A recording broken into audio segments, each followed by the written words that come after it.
On va rentrer rapidement dans notre petit moment d'enseignement. Vous vous rappelez que nous avons commencé un enseignement hier qui était porté sur les dangers. Merci Saint-Esprit. Sur les dangers de la légèreté spirituelle. C'était notre sujet d'hier.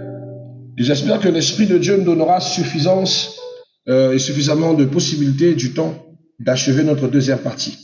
Mais au moins, pour faire un résumé pour tous ceux qui n'étaient pas avec nous hier sur ce sujet des dangers de la légèreté spirituelle, nous avons dit que la légèreté spirituelle est une attitude d'un croyant qui traite les choses de Dieu sans profondeur, sans crainte, sans sérieux et sans vigilance. La Bible montre qu'elle ouvre des portes à l'échec, à la séduction, à la chute morale et même à l'endurcissement de cœur. Vous savez, la légèreté fait perdre la révérence envers Dieu. Celui qui est léger sera de moins en moins référent devant Dieu. Bon, la révérence envers Dieu, c'est l'acte du respect qu'on lui accorde. Et l'acte de ce respect est lié à la spiritualité. Qui connaît le Dieu qui prie impose une forme de respect et une forme de célébration à celui-ci. Cependant, beaucoup de ceux qui vivent dans la légèreté spirituelle brisent certaines mœurs et ratent beaucoup de grâce parce qu'ils sont légers. On avait parlé de l'histoire de Nadab et d'Abihu, les fils de Aaron, qui avaient été légers, qui connaissaient les lois, mais qui avaient emmené le feu grégeois dans le temple, dans la présence de l'arche, et le même feu grégeois, Dieu en a servi pour les consumer, parce qu'ils ont été légers avec les lois de Dieu. Quand on traite les instructions de Dieu avec négligence, on paye toujours le prix. Par exemple, tu sais que tu n'es pas censé faire ci, tu n'es pas censé faire ça en fonction de ce que Dieu t'a interdit de faire, personnellement, de fois même pas lié à la parole, selon tes tabous. Tu as des heures que tu ne peux pas dépasser. Quand tu ne les obéis pas, parce que tu te fais léger à ce principe, bien aimé, il y a toujours des conséquences. On avait parlé de la légèreté qui conduit à une vie de prière faible. Car la légèreté va toujours te pousser à la faiblesse. Quand la prière devient occasionnelle, distraction superficielle, l'esprit du croyant s'endort. On avait pris comme exemple le disciple au jardin de Gethsémani. Jésus leur a demandé de prier et de veiller afin de ne pas tomber en tentation, mais malheureusement, ils ont préféré dormir. Ils ont été légers à l'instruction pendant que le Seigneur est en train de souffrir dans la passion à Gethsémani. Un chrétien qui est léger, bien-aimé, dans la prière sera lourd dans sa chute. Il ne pourra pas du tout éviter l'inévitable. Vous verrez cette personne dire, l'Éternel m'avait révélé. J'ai prié, mais tu n'as pas prié. Tu étais léger. Dieu te révèle des choses et tu penses que tu ne dois pas prier. Tandis que nous savons que tout ce qui est révélé est condamné dans la prière. Voilà pourquoi vous devez prendre au sérieux ce que Dieu vous dit, ce que Dieu vous communique. Il ne vous l'apporte pas pour vous nuire. Il ne vous emmène pas cette révélation pour vous faire du tort. Mais quand vous êtes léger avec les instructions de Dieu, même votre vie de prière va en pâtir. On te montre des choses, tu ne pries pas. On te montre des choses, tu ne pries pas. Mais quand le malheur arrive, l'Éternel est mauvais. Il t'a averti. Tu as été désobéissant au principe d'Ézéchiel chapitre 33, le verset 3, qui nous dit, si la sentinelle voit venir l'épée et n'annonce pas, si l'épée touche la ville, tout le sang versé retombera sur la sentinelle. Quand la sentinelle n'a pas annoncé l'épée qui frappe, les conséquences, Dieu va te le redemander parce qu'il t'avait averti d'un esprit de mort. Il t'avait averti d'une conséquence qui allait en pâtir dans ta famille. Mais tu n'as pas voulu prier. Tu as juste voulu être un prophète de malheur pour dire oui, Dieu m'avait montré ça. Mais tu as fait quoi? C'est pas bien. Voilà pourquoi un chrétien léger dans la prière sera toujours lourd dans sa chute. On avait parlé de notre troisième point. On avait parlé de la légèreté exposée à la séduction et aux faux enseignements. Quand tu es trop léger, Toi, tu es trop léger, tu prendras tellement trop des choses à la vaille-que-vaille. On te dit ceci, tu crois que c'est un fondement. On enseigne des bêtises là-bas, tu crois que c'est un enseignement. Parce que tu n'as pas le temps de lire la Bible. Tellement que tu es léger avec le plat que tu manges, avec la parole de Dieu que tu écoutes, tout le monde peut t'enduire en erreur. Or, bien aimé, la Bible dit que dans le livre de Josué, chapitre 1, verset 9, il dit que ce livre de loi ne s'éloigne pas de toi, mais dites-le nuit et jour afin que tu aies du succès. Le référent d'un enfant de Dieu, c'est la parole de Dieu. Ce que les enfants dans les églises sont tous référés par la sainte doctrine. Si elles ne sont pas à l'intérieur, elles ne sont pas bibliocentriques, alors elles ne sont pas de Dieu. Je parlais hier de la christonomie et de la christocentricité. Et il y avait quelqu'un de malsain qui a écrit escroc, parce que c'est quelqu'un qui ne connaît absolument rien dans les enseignements. La christonomie est la façon que le chrétien apprend en Christ et de vivre et de dépendre entièrement de Christ selon la parole. La christocentricité, c'est un chrétien ou les méthodes chrétiennes d'enseignement selon la parole qui permet à ce que le chrétien se centre que sur la vie de Jésus-Christ et sur ses enseignements et non sur autre chose. Nous sommes dans l'arche de la nouvelle alliance. Notre modèle, c'est Jésus. Donc, quelqu'un ne viendra pas vous enseigner une autre évangile. Et souvenez-vous que l'apôtre Paul disait, mes bien-aimés, que si un autre ange venait vous enseigner une évangile différente de la nôtre qui soit anathème. Même si c'est un ange des cieux, la Bible dit qu'il doit être anathème. C'est-à-dire que vous ne devez pas l'écouter. Mais pour que vous sachiez que c'est une évangile authentique, vous devez avoir votre Bible.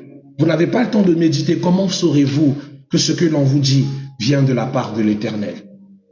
Parce que vous êtes léger, on vous donne des versets que vous ne notez pas. Moi, j'ai disais ça hier, j'ai écouté un frère parler de Galates chapitre 14. C'est la folie. Au Galates chapitre 14, verset 20. Mais comme vous ne lisez pas la Bible, comme vous n'avez pas l'habitude de la lire, vous ne saurez pas que le livre de Galates s'arrête sur le chapitre 6. Que Galates 7 n'existe pas. Galates 8 n'existe pas. Galates 14, c'est de l'invention. Il y a des gens qui font de sales redits au Exode chapitre 8, verset 22. Et ils citent une connerie. Plein de pasteurs, parce qu'ils savent que vous êtes très léger dans ce que vous mangez, c'est-à-dire dans la prédication, utilisent des versets de substitution qu'ils colmatent à leur manière, qui n'ont aucune cohérence avec les textes originels. Elle vous la donne et vous la gobez. Pourquoi? Parce que vous êtes léger dans votre spiritualité. Vous ne prenez pas le temps de méditer, de lire la parole de Dieu. Paul avertit, ne soyez plus des enfants flottants et emportés à tout vent de doctrine. Éphésiens chapitre 4, verset 14. La légèreté produira l'instabilité spirituelle. Un léger n'est jamais assis dans sa spiritualité. Vous le verrez flotter. Tantôt, il fait des pratiques douteuses. Tantôt, il est dans une doctrine de nicolaïte. Tantôt, il te dit que non, on peut mélanger Dieu avec les pratiques des ténèbres. La lumière et les ténèbres font partie de Dieu. C'est-à-dire qu'il va mélanger ton esprit. Que toi-même, tu vas te dire qu'il y a un problème. C'est comme ça que des chrétiens se sont levés dans une église et tous se sont mis à créer abracadabra. Mais gloire à Dieu qu'il y a des gens qui ont les yeux, qui ont refusé de dire abracadabra. Ça n'a pas de sens. Les sens léthargiques d'abracadabra n'ont rien à voir avec notre culture, autant qu'enfant de Dieu. Mais toute une église a crié abracadabra. J'ai quitté une église où les pasteurs nous enseignaient que nous sommes supérieurs aux anges. Il y a même une église où le pasteur nous disait, criez, vous êtes des Israélites. Moi, je suis congolais. Mais il te dit, crie fort, nous sommes des Israélites. Et toi, tu cries, nous sommes des Israélites. Né au Congo, toi, tu es Israélite. Parce que tu ne veux pas lire, parce que tu ne veux pas avoir de la connaissance, que tu deviens léger dans ta spiritualité sans impact. Je disais un jour, je vous le dirai toujours, bien aimé, le domaine de la spiritualité, c'est le domaine de la connaissance. Qui ne connaît pas pratique une spiritualité qui ne le bénira jamais et qui ne le permettra pas d'entrer dans les profondeurs. Voilà pourquoi dans la spiritualité, tu dois être initié. Et dans l'initiation, dans la spiritualité, tu dois être un disciple. Voilà pourquoi à l'église, nous formons des disciples, des initiés à la spiritualité chrétienne. Si tu ne prends pas le temps d'écouter les enseignements, de les mettre en pratique, bien aimé, tu ne seras pas un disciple. Tu ne seras qu'un simple croyant qui n'impactera pas, qui va tout le temps avoir besoin des ciels et des mains pour atteindre certains buts. Lorsque Dieu a laissé un grand potentiel en toi, lorsque Dieu a donné beaucoup d'accès pour que tu accèdes à son cœur, vous savez quoi? C'est des choses qui détruisent. Alors évitez ça. Quatrièmement, bien aimé, nous allons parler de la légèreté dans les choix spirituels et souvent produit des conséquences graves.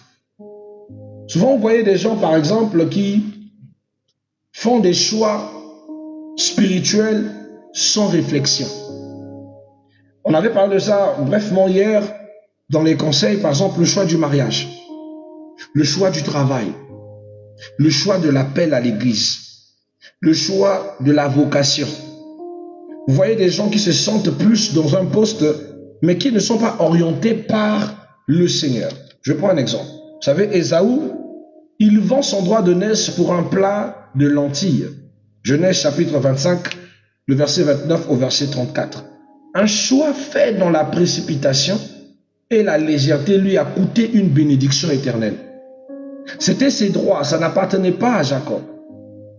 Mais à cause d'un plat de lentilles, notre précieux a perdu sa bénédiction. Souvent, un choix qui est fait sans prière ni discernement peut fermer des portes pendant des années.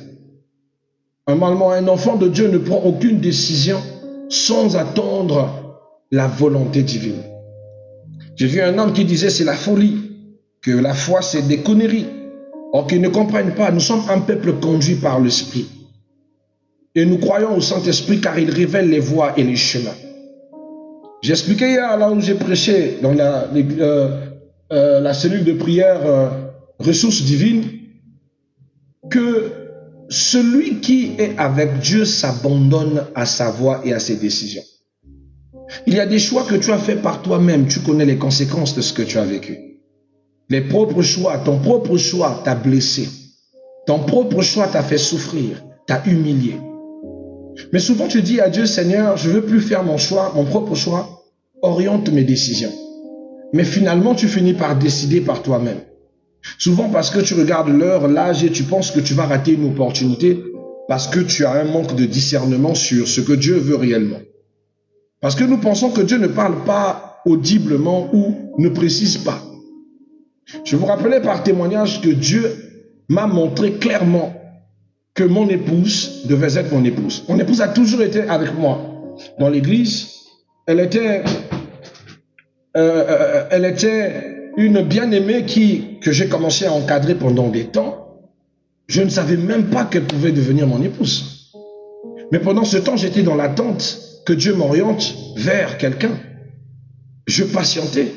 J'ai refusé toutes les demandes. J'avais des demandes de pasteurs, de prophétesses qui venaient me parler de leurs prophéties que Dieu leur avait dit. J'avais des demandes des prophétesses en Europe, au Brésil, par-ci, par-là. Des offres où quand tu entends cette personne te dire, tu dis, si tu vois par l'intérêt charnel, tu dis, mais ça c'est une opportunité. Non seulement on dirait que c'est la volonté de Dieu, mais c'est aussi Dieu qui m'apporte une manière de grain out. Or, bien aimé, ce n'était pas la volonté de Dieu. J'avais déjà commis un choix qui a détruit ma vie. Je suis rentré dans un foyer que Dieu n'avait pas assenti. Alors j'avais dit à Dieu, si tu ne me parles pas audiblement, si tu ne me montres pas clairement mon chemin, je ne le prendrai pas. Je suis resté comme ça pendant longtemps, jusqu'à ce que Dieu me précise dans un songe, dans pratiquement 7 songes d'affilée. Voici la femme que je t'ai choisie. C'est elle que tu vas épouser. J'ai fait pratiquement au moins 2 fois Je la voyais que de dos. Mais l'Éternel m'a montré son visage. Pendant ce temps, elle recevait la révélation 1 année avant moi. Elle a été révélée que nous devions nous marier, mais n'avait pas le courage d'en parler parce que je suis un homme sévère. Vous comprenez? Celui qui se confie à Dieu, ses choix seront orientés. Parce que vous êtes léger à mettre Dieu au centre de vos décisions, que vous commettez l'erreur de vous donner aux mauvaises personnes, de faire entrer de mauvaises personnes dans vos vies. Et c'est comme ça que tu te poses la question, après qu'il t'ait fait des enfants, ou après qu'il ait causaqué, s'il était l'homme de la destinée. Mais l'homme de la destinée, c'est toi qui le choisis, ou bien c'est Dieu. J'ai vu une sœur européenne qui disait que laisser Dieu prendre des choix dans votre vie, c'est vous occulter le droit d'être libre. D'accord. La Bible dit, Jésus ou Dieu nous a donné la liberté, cependant ne faisons pas de cette liberté une raison de vivre selon la chair. Si tu veux être libre, fais ton choix. Alors ce choix-là, bon ou mal, supporte-le. Ne te plains pas que Dieu t'a abandonné dans un choix dévastatrice, dans un choix qui te fait souffrir. C'est simplement parce que tu es léger dans ta spiritualité que tu n'as pas voulu soumettre ta vie, ton choix vital à Dieu. Tu as oublié que le mauvais choix enracine des relations. C'est-à-dire que si tu as choisi un mauvais homme, une mauvaise femme, tu as condamné tes enfants à porter le patronyme et les gènes de cette personne, à être influencés par son éducation, à recevoir tout ce qui est dégueulasse de cette personne. Voilà pourquoi soumettez votre choix à l'Éternel. Les vrais, les enfants de Dieu savent que Dieu parle tantôt d'une manière, tantôt d'une autre. Vous serez révélés si c'est la personne ou pas. Mais soumettez-vous à Dieu. Un homme dans la spiritualité est sérieuse, ou une sœur de la spiritualité sérieuse ne peut pas s'engager dans une relation dont elle ne sait pas si c'est le choix de Dieu. Seigneur, ce frère veut de moi. Qu'en penses-tu? Est-il celui que tu m'as dit d'attendre? Dieu fait 4 jours, il ne te révèle pas, il ne te donne même pas de réponse. Maman, tant qu'il ne répond pas, tant qu'il n'a pas encore parlé, je me fous des mots des hommes. J'attends Oméga. C'est pas parce qu'il va me dire qu'il m'aime à la folie qu'il est prêt à aller voir mes parents. J'attends Oméga. Tant que Oméga n'a pas encore parlé, je ne bouge pas. Voilà quelqu'un qui est sérieux dans sa spiritualité. Il fait des choses et il connaît l'importance de placer Dieu au centre. Il est patient. Tu vas éviter de commettre la bêtise la plus forte de ta vie. Tu comprends, mon bien-aimé? Évite. Allez, 2 fois, tu vas voir, oh non, il va fuir.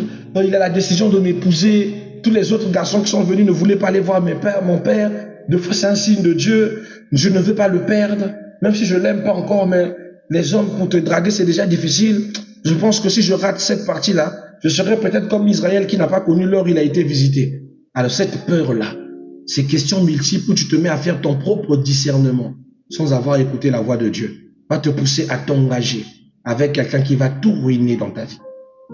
Et ce n'est que quand les conséquences viendront que tu vas te souvenir que Dieu ne t'avait jamais répondu sur la question du fait si c'était l'homme de ta vie. Un jour, une sœur a eu le toupette de me dire, papa, moi je pense que Dieu ne répond pas par une voix audible, il nous montre juste des scènes où il nous dispose face à des signes qui nous prouvent que c'est l'homme de la vie. Je dis, tu mens. Je lui ai posé une question relative à quelque chose que Dieu avait fait. Elle était censée aller faire un voyage entre 2 villes pour aller faire des études. On lui a montré la Russie, on lui a montré la France.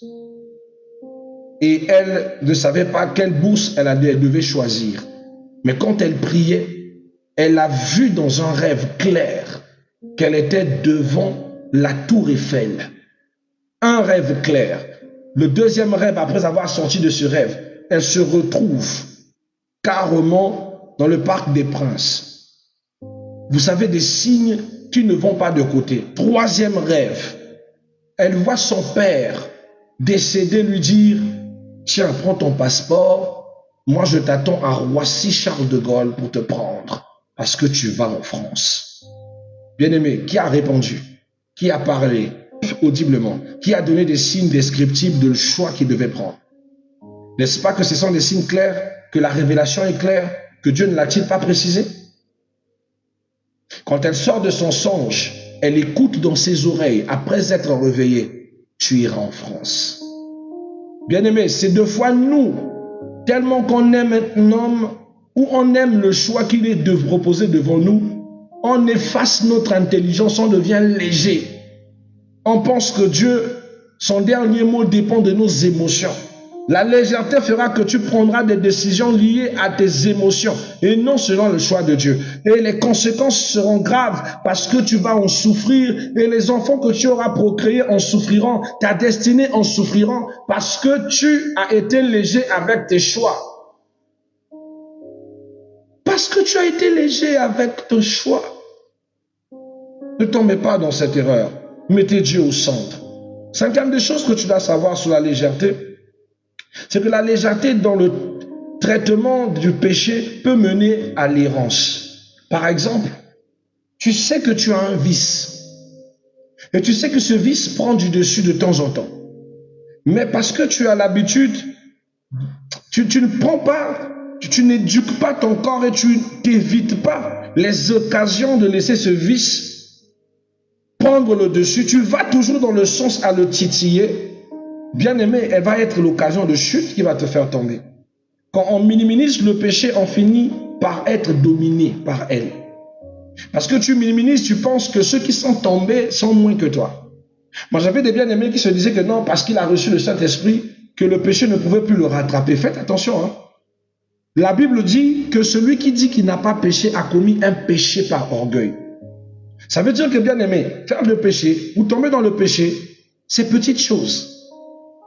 C'est quelque chose qui ça n'est pas loin. Mais on peut rester loin du péché par la crainte de l'Éternel, tout en comprenant que le péché est une issue, que ceux qui tombent dessus, tu n'es pas meilleur qu'eux. Celui qui est spirituel sait que le mal est un choix de vie que beaucoup ont choisi. Mais deux fois, nous aussi, pendant une seconde même, ou 2 fois par semaine, ou voire même plus, cédant au mal sans le vouloir, ou avec volonté. Mais toi qui cèdes au mal au moins 3-4 fois par semaine, n'es-tu pas comparable à celui qui fait le mal impunément sans se cacher? Donc ne jugez pas, dit la parole, parce que nous ne sommes que des êtres humains. Nous ne sommes pas parfaits. Le spirituel connaît ses limites. Alors il établit des bases. Il ne minimise pas le mal. Il ne minimise pas le péché. Bien au contraire, il le prend au sérieux et ça lui permet de prendre toutes les dispositions pour éviter de donner un accès au péché. C'est-à-dire d'accomplir Éphésiens chapitre 4, 27 qui nous dit ne donnez pas accès au diable. Je sais que si je me retrouve dans une chambre avec une sœur, même si je ne l'aime pas, je suis un homme, je resterai un homme. Il ne faut pas se sentir Superman. Il ne faut pas se sentir Superman. Connais tes limites pour éviter à ce que tu tombes. Toi, tu vas aller voir le frère, tu te maquilles, tu te fais belle, tu portes des habits bizarres en bas avec de longues robes. Donc toi-même, tu as porté un habit bizarre en bas avec de longues robes et tu penses que là-bas, tu n'iras pas pour tomber. Oh non, j'étais juste allé le voir chez lui à la maison. Non. Vous allez sexualiser avant l'heure et le temps.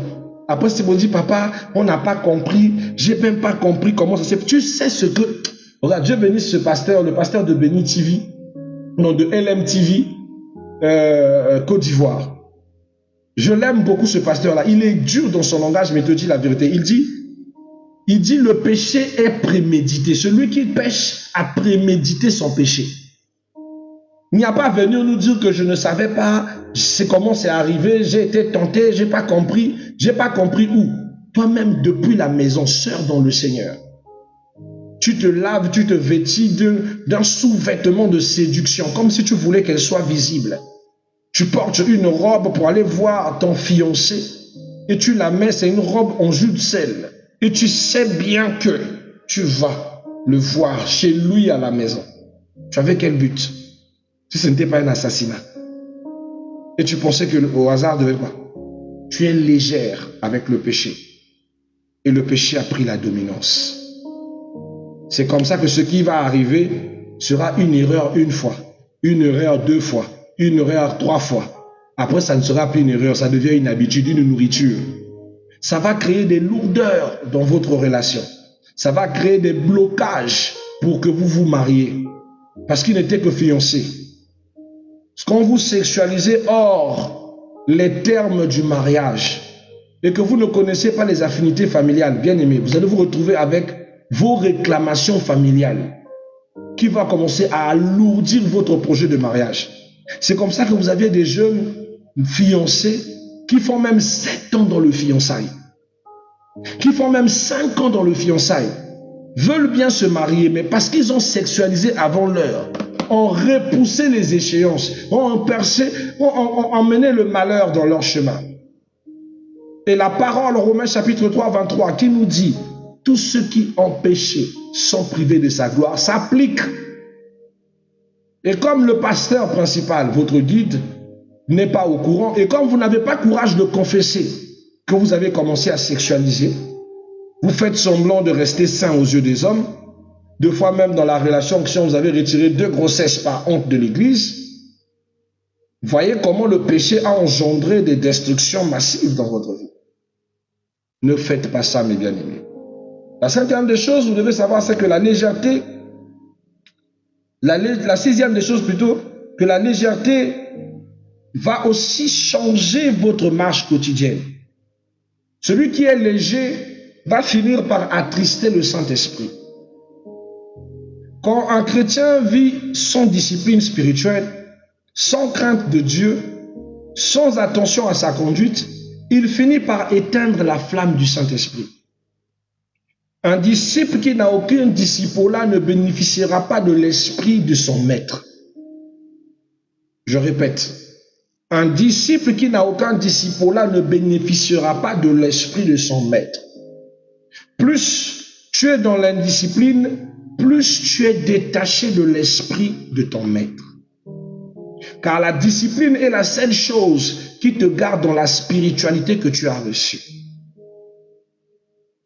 Un chrétien ou toute forme de personne qui pratique une spiritualité comprend qu'il doit garder sa discipline. Voilà pourquoi vous ne verrez jamais des personnes qui sont dans le naturalisme, dans le fétichisme, blaguer avec leur spiritualité. S'il sait qu'il doit se purifier 7 fois, il va se purifier. S'il sait que ça c'est la danse pour ses ancêtres, il fera cette danse-là merveilleusement. S'il sait que dans son totéma, il ne peut pas manger ça, il n'en mangera pas. S'il sait que dans son totéma, il ne doit pas avoir de relation avec une typologie de personne, il ne le fera pas.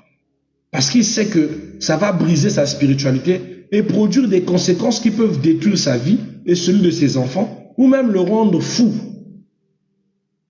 Mais comme Dieu est amour, dans la spiritualité chrétienne, nous on prend tout en légère.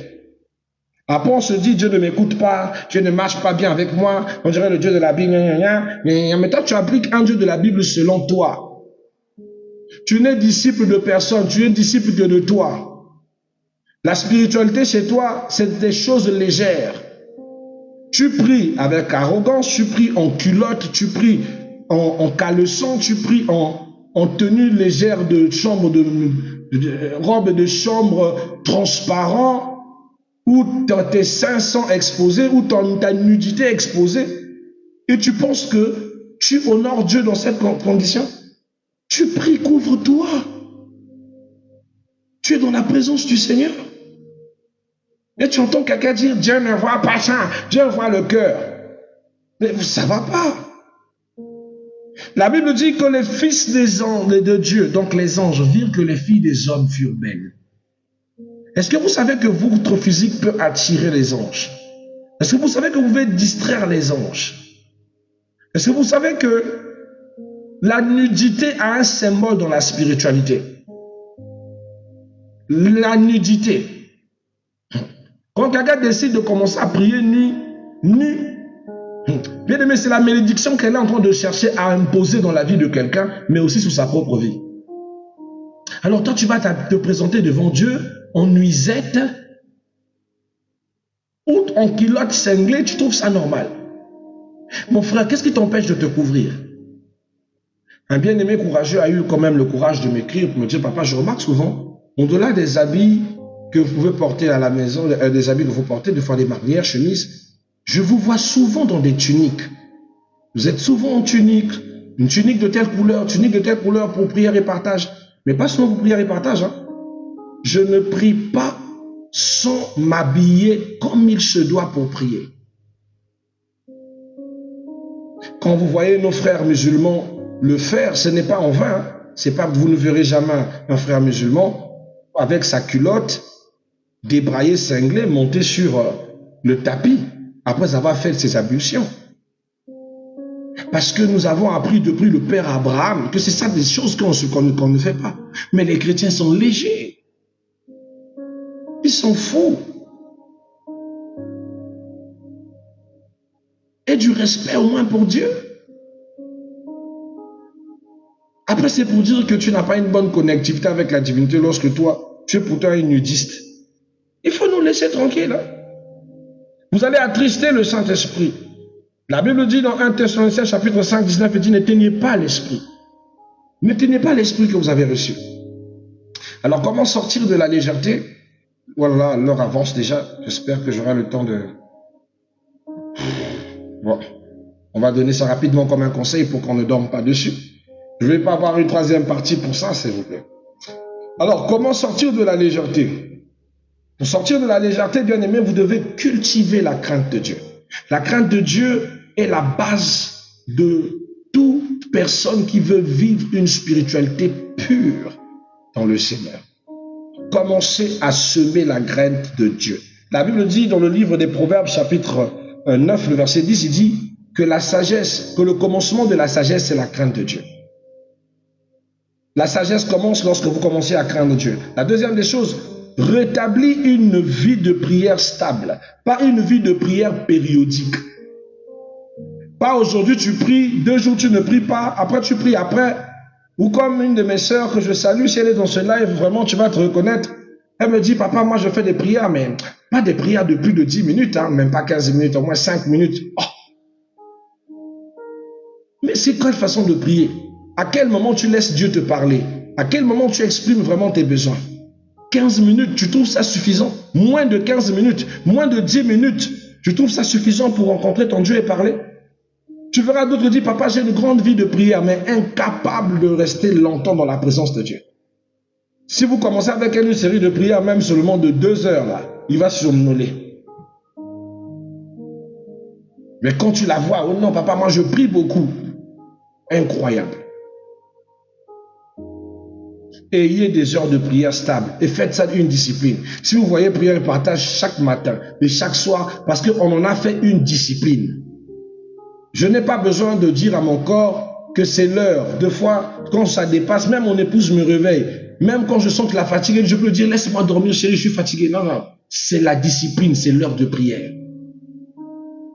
Imposez-vous ça comme un rythme, vous aurez une spiritualité stable et surtout qui fluctue. Parce que plus vous êtes stable dans votre façon de faire, plus vous allez fluctuer. Vous n'allez pas descendre, vous n'allez pas perdre, vous allez plus recevoir. Donc rétablissez une vie stable de prière, pas seulement prier avec intention. Tu entendras quelqu'un qui te dit, papa, moi je prie que quand je ressens le désir de la prière. Laisse, continue à attendre ça. On va t'envoyer des esprits cauchemardesques. On va t'envoyer des, comment on les appelle, la paralysie de sommeil. C'est là qu'après quand tu te, au sous-sous-mouquet, Jésus, Jésus, je me lève comme tout. Non, il ne faut pas être comme ça. Prie pour anticiper ces choses-là. On ne prie pas parce qu'on le veut. On le prie parce que d'abord c'est notre devoir, c'est notre heure, c'est notre moment. C'est un instant sacré. Tu vas dire quoi aux sorciers qu'ils volent la nuit à 3 heures du matin parce qu'il le veut. Ça fait partie de sa spiritualité. Méditez quotidiennement la parole de Dieu. La profondeur vient de la répétition de la méditation. Plus vous méditez, plus la parole de Dieu s'incarne en vous. Je n'arrive pas à maîtriser des versets bibliques. Tu lis ce verset combien de fois pour le mettre dans ta tête? Toi, tu lis qu'une seule fois le verset biblique et tu veux le mettre dans ta tête. Tu veux te comparer à quelqu'un comme moi qui lit tout le temps la Bible. C'est pas possible. Médite-le nuit et jour, dit le livre de Josué, chapitre 1, verset 9. Pas qu'une seule fois. Plus tu lis un verset, plus tu lis un passage de la Bible, plus tu lis un chapitre, plus elle s'incarne en toi. Plus tu vis la parole et plus elle t'instruit. Donc, retirez, je disais dernièrement, de vous les idées de penser que la Bible, vous avez besoin de quelqu'un pour vous l'expliquer, pour comprendre. Ça, c'est le piège des faux pasteurs qui ont mis ça pour que vous puissiez ne pas aimer la Bible, que vous dépendiez entièrement de leur façon de vous orienter selon leur compréhension mal compris. Moi, je préfère une sœur qui a médité la Bible, après avoir médité, qui a eu des questions, vient me poser des questions et je fais la lumière selon les Écritures. Mais que quelqu'un qui a du mal à lire la Bible parce qu'elle a peur de mal comprendre. Or on lui a dit que la Bible c'est la jungle. La Bible n'est pas une jungle. La Bible n'est pas une jungle. La Bible est claire comme l'eau de roche. Et tous ceux qui ont reçu le Saint-Esprit ont le pouvoir de comprendre les Saintes Écritures. Alors laissez-vous conduire par l'Esprit. Ou toutefois si vous avez des questions, la Bible dit, allez vers vos frères saints, qui vous sera des guides pour vous orienter. Et non d'avoir peur de lire la Bible parce que oh, c'est la forêt. C'est comme ça que tu as commencé à rejeter la parole de Dieu, à ne pas méditer ta Bible tout seul parce que, soi-disant que tu ne vas pas la comprendre parce qu'un homme de Dieu te l'a dit. C'est pas bien. D'accord? Donc en définitive, bien aimé, la légèreté dans la spiritualité n'est pas un défaut, n'est pas qu'un petit défaut plutôt. C'est une porte d'accès à l'ennemi. Satan rentrera toujours dans la vie des légers. Un pasteur qui est léger avec les fidèles, c'est-à-dire que c'est lui qui est là, il parle avec des fidèles comme si c'était ses copines ou ses copains. Mon frère, Tchaboula, au moins les camarades, il fait des jeux banals. Ces fidèles-là vont ne plus respecter l'onction qui est sur ta tête. Plus tu es léger, plus tu perds en grâce. Il y a une différence entre rester à une certaine hauteur et souvent partager de la joie. Dès que moi, je vous partage de la joie, mais quand il s'agit des principes spirituels, tu ne vas pas apprécier. Je reste rigoureux. Tu n'obéis pas une fois, 2 fois. Moi, je te laisse. Parce que la tête dure, j'aime pas ça. Tu ne vas pas comprendre que le monsieur là sourit. Mais quand il s'agit de bêtises, il ne blague pas. Je ne suis pas léger dans la bêtise. Je ne vais pas t'adorer, t'aduler, parce que tu es proche de moi de même de 15 ans. Je te dirai toujours des vérités qui ne vont pas te plaire, mais qui seront pour ton propre bien. Mais quand vous voyez que quelqu'un, sa tâche est devenue trop léger avec son pasteur, léger au point où il y a du familier relâché, l'onction de cet homme ne va plus t'impacter, ou la bénédiction que Dieu a mise sur lui ne va plus t'impacter. Deux fois même certaines choses qu'il va te dire, tu ne le considéreras plus. Et pire encore, cet homme va commencer à avoir des difficultés, à avoir des visions claires sur ta vie. Vous savez pourquoi? Parce que vous avez quitté de l'intimité à la vulgarité, à la légèreté. Le pasteur se met à te parler des pratiques sexuelles et des positions sexuelles. Et toi, tu parles de ton intimité, comment est-ce que l'homme, ton mari te prend à ton pasteur. Tu ne vois pas que vous avez dépassé des limites? Un pasteur qui va passer là, après c'est pas possible. Un serviteur de Dieu sérieux qui vient parler de coït dans ses prédications.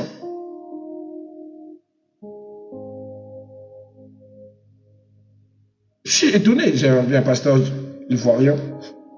Moi, j'aime la Côte d'Ivoire, mais certains de mes frères déconnent, sincèrement. Tu le vois parler du lapé dans... Comment tu peux venir parler du lapé? De gronder les sœurs parce que ça a quoi à voir avec la foi? Ça a quoi à voir avec ta mission de perfectionner l'Église? La vulgarité, la légèreté. Quand vous êtes léger, même le respect disparaît. Quand vous êtes léger, même le respect disparaît. Cela même dans votre famille, hein, plus vous êtes trop léger avec tout le monde, on ne va plus te respecter. Même si tu as des dispositions, tu as l'argent, tu as tout ce que tu veux, parce que tu es trop léger, le respect ne sera plus servi. Donc apprends souvent à placer des limites, à savoir où il faut être sérieux, quand il faut être sérieux, à quel moment il faut être sérieux. Mais dans ta spiritualité, ne mets jamais de la légèreté dans ta spiritualité. Ne laisse personne jouer avec ta spiritualité. Ne laisse personne booster. Ne laisse pas. Voilà, bien aimé, on va s'arrêter là pour ne pas prendre ton temps les